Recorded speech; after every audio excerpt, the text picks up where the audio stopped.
In today's video, I'm going to teach you how to archive a class in Google Classroom. Archiving a class in Google Classroom is a simple process that helps teachers and educators keep their dashboard clean and organized. It's especially useful at the end of the school year or term when you're ready to tidy up, but don't want to lose any of your valuable materials or the record of student interactions.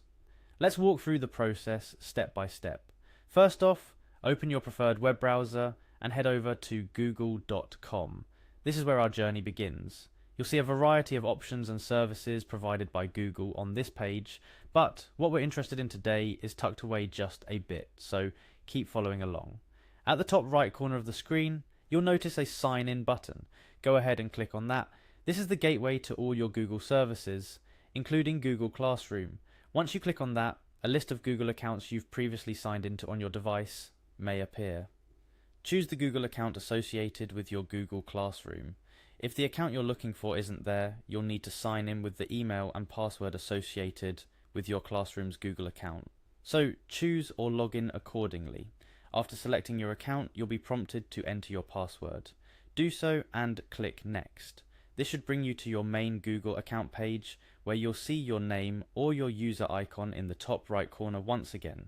This time, click the Google Apps menu, which is represented by a grid of dots. Clicking this will open a menu full of Google's various apps and services. From here, navigate and click on Google Classroom. This will take you directly into the Google Classroom interface, where all your classes and course materials are housed.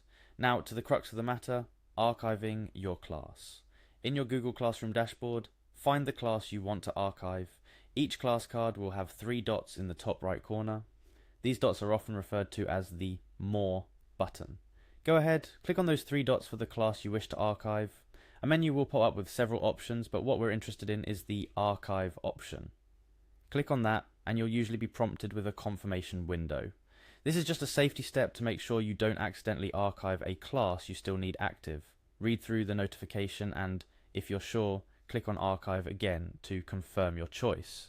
Remember, archiving a class doesn't delete it. Instead, it's moved to a separate area within Google Classroom where you can still access all the materials, assignments, and student work, but the class is no longer active.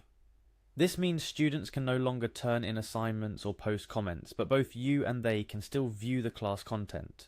And that's it. You've successfully archived a class in Google Classroom. Archiving classes is a great way to keep your Google Classroom organized, especially as you transition from one term to the next. It ensures that your current dashboard only displays active classes, making it easier to manage your workload and stay on top of your classes. Remember, you can always restore an archived class if you need it to become active again. This flexibility ensures that nothing is ever lost, only tucked away until you need it. We hope this tutorial has been helpful. Whether you're tidying up after a busy semester or making space for new classes, archiving old classes in Google Classroom is a simple yet effective way to keep your digital teaching space neat and organized. Thank you for watching, and stay tuned for more helpful tips and tricks. Happy teaching!